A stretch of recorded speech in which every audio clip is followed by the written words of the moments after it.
Well, I'm starting to feel like a regular here. You okay? Well, I'm not excited about being a person of interest in Mary Pat's murder, but I guess it's a step up from suspect. I'm sorry I wasn't with you last night. It's okay. Diane handled everything. I was just worried about you, you know? In the past, when you fell off the radar, it meant that there was trouble, and I was just really worried. Well, but not this time. The DA's neutralized, at least as far as her father's murder is concerned. Mr. and Mrs. Corinthos? Here we go.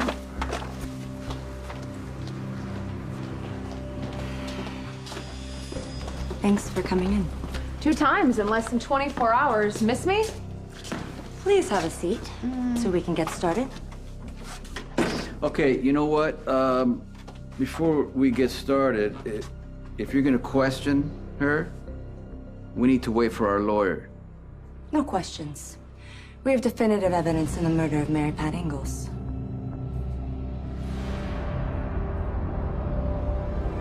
His interviews and security footage confirm the timeline. That puts Carly well past the window of time when she could have killed Mary Pat Ingalls. That's exactly what I said before.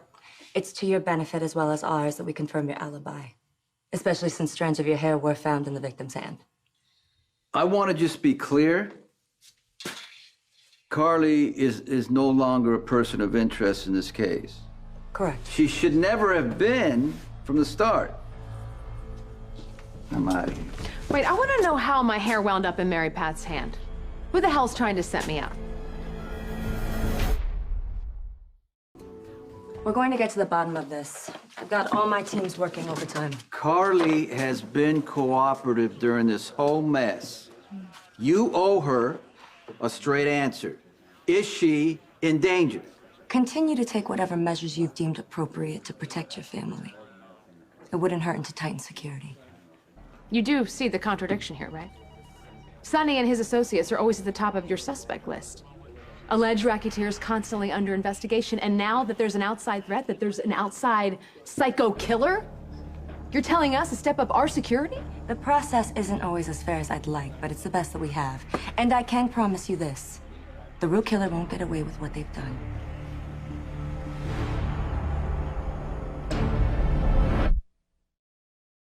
Dr. Collins, thanks for coming in. We're counting on your expertise. I assume you're referring to the incident at the Floating Rib.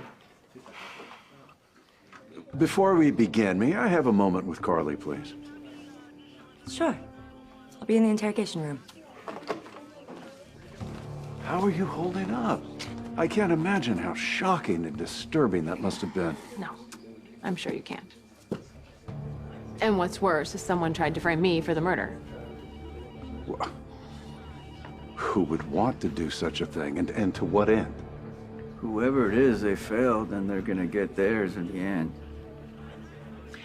You know that I was looking for information about my neighbor at Ferncliff. As I've explained. You don't approve, I know. Well, it turns out that he's no longer in the room next to mine. Now, Benson has taken his place. Dr. Collins? How did she end up there? Okay, Carly, can we do this later? Because the sooner that they get together, they'll figure out who's behind this. Okay. Let's go. Come on. Shall we? Of course. I'm here to help.